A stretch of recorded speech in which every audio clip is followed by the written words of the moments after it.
So, I want to say something about ancestors and about fairies because they're part of it. I always used to have trouble with this idea of the ancestors. Go and do a journey to meet the ancestors. Nothing would happen. And well, it's partly because of the way I journey, actually. It usually comes to me before the journey even starts. I was just looking in the wrong place. Ha, ha. Anyway, um, ancestors. I mean, they're a normal part of life for indigenous people, but they're not for us. And that's maybe because, well, when you're dead, that's it. So, you know, our literal family ancestors, well, they just kind of no longer exist. And maybe if you feel they do, well, you're subject to charges of being a bit woo woo, aren't you? Because anyone who's objective and rational knows that, well, you just no longer exist. And, well, that's an assumption, isn't it? I've already talked about death, but it's just as much an assumption to say that, you know, matter is not alive. Yeah, as to say it is. Um, and it's the same. It's the same with us. You know, it's this quality called consciousness. Well, does it continue after we're dead or not? Well, I think it's something we feel does continue. So for indigenous people, there's one lot. Um, I think they're in Southeast Asia or somewhere, and or is it Central America? I can't remember which. Anyway, they have a home. They have a house for the ancestors. Uh, for their parents, grandparents, aunts, uncles, whatever, and it's kept outside.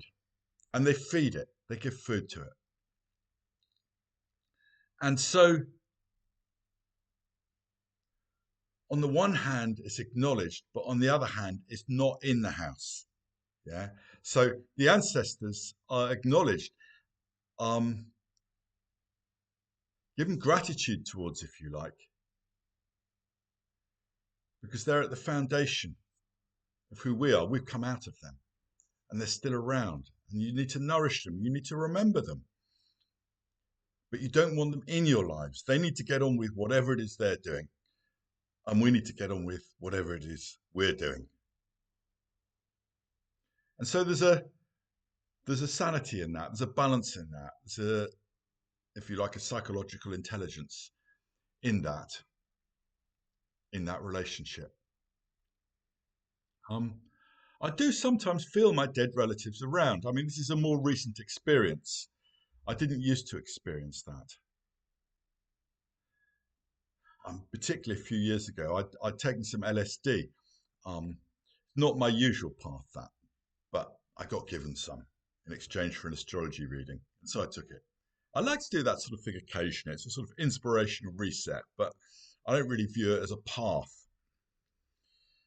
And yeah, afterwards I could feel my dad around quite clearly. It's like I'd come close to the gates of death. That makes it sound a bit portentous, doesn't it?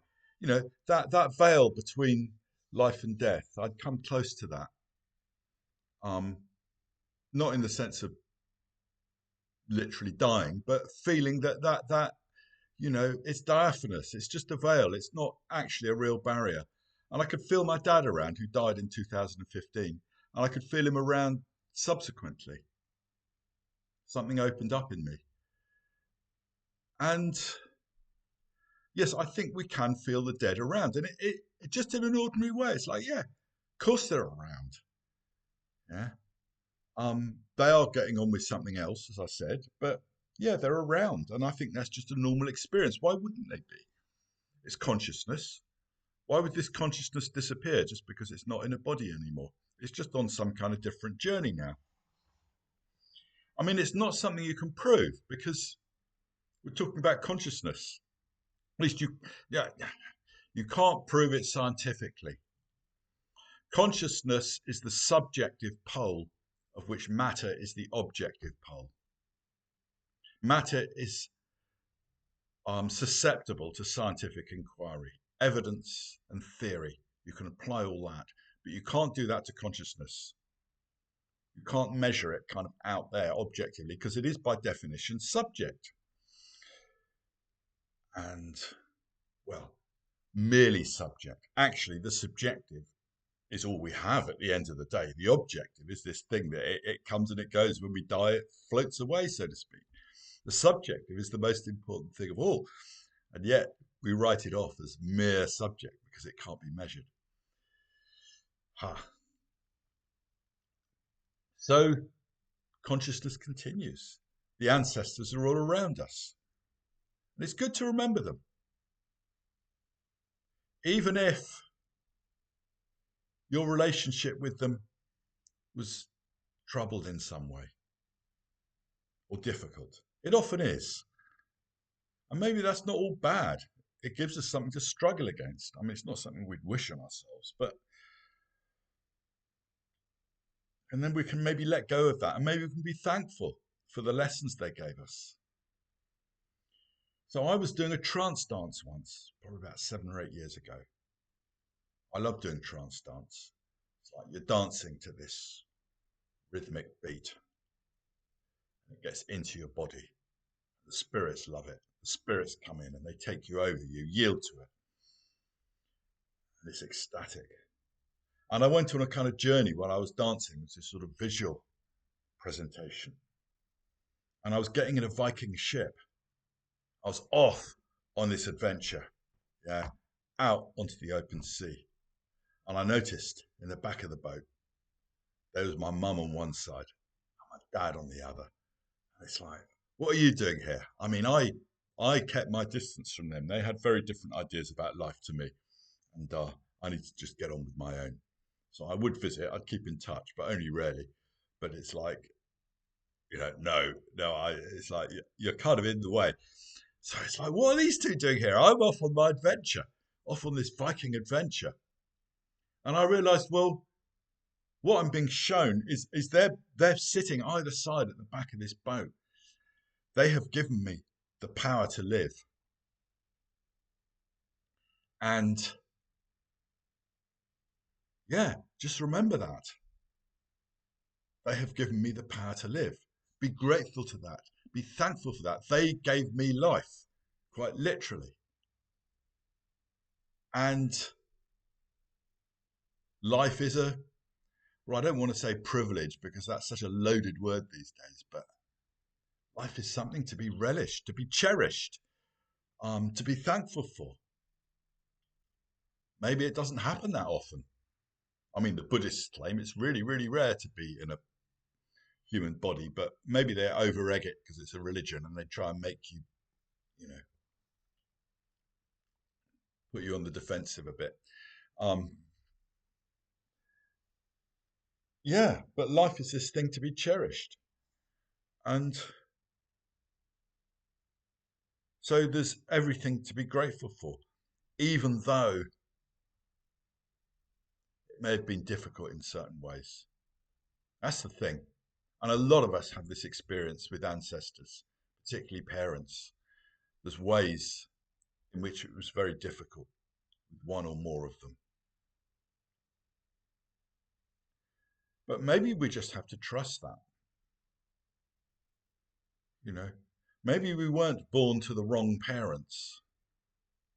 A bit like people saying they're born in the wrong body these days. I don't think it's like that. I think we just need to trust. I mean, the Buddhists have this thing that you choose your parents, but that's for rather negative reasons. That's because you're terrified of ultimate reality and you're jealous of one or two of the other parents and you try and get in the way of them while they're in bed. And then there's the New Age idea of why you're born, which is that you sign this contract. Well, maybe there's something in that. Maybe there's something in both of them. Who knows? But I don't like that negative emphasis that the Tibetan Book of the Dead gives. I think we're here for positive reasons. We're here to learn something. We're here to relish and cherish and engage with this demanding journey. And so I think we just need to trust the parents we were born with. And Maybe it'll just remain a mystery. Why was I with these guys? Yeah, their values are completely different to mine. Well, that's particularly so if you're on some kind of path. You know, most people are muggles. Yeah, um, it's the best word I can find. It keeps it humorous, but they're interested in the everyday. Yeah, and life as it presents itself. And we're maybe looking a bit beyond that and thinking about, well, what matters? What is important? Yeah, what are my own values? What unique path am I on? That in a way takes me outside of those collective values. So if you're in this kind of path, the chances are your parents are muggles and they're quite different to you. And yet at the same time, there's something to be learned from them. Maybe from those expectations they had of you, who you were meant to be. You maybe had to struggle against who you were meant to be. And so you have that, you know, and that's how you found who you are. So it can give us this difficult relationship even after they're dead. And their dying can be a relief. It's like a liberation. I think deaths are nearly always liberations, even if you've got a really good relationship with someone. Somewhere you're free, sometimes somewhere you're not. I don't know how it works, but there's an element of liberation, and let's be honest about that. And of course, it is easier to have a good relationship with people after they've died, yeah, because they're not impinging on you. And my feeling is that when they become ancestors, is that they loosen up a bit. Um, I mean, trance mediums, they'll give you all sorts of messages from your dead relatives, and I don't know how much is in that. There's probably something in it. There usually is, but I'm not assuming that. What I feel say about my dad is like, yeah, he's a little bit looser, but I'm not going to look to him for wisdom. Not the type of wisdom that I'm seeking. Ah, he's not like that, even though he's dead. But for some reason, I have a relationship with this guy. So just remember him. Keep remembering the ancestors. Okay, it looks like I'll need to do another video on this. So that's something about the ancestors in the sense of um, the immediate family line, and just cherishing them and nourishing them and remembering them. And I think it's part of being adult that we can remember them with gratitude and cherish them and feel warmly towards them, even if we had a difficult relationship with them in this life. That is also a challenge, and in a way, it's a good challenge to have. Okay, so the next one, I'll say something about fairies and something about ancestors in a broader kind of way.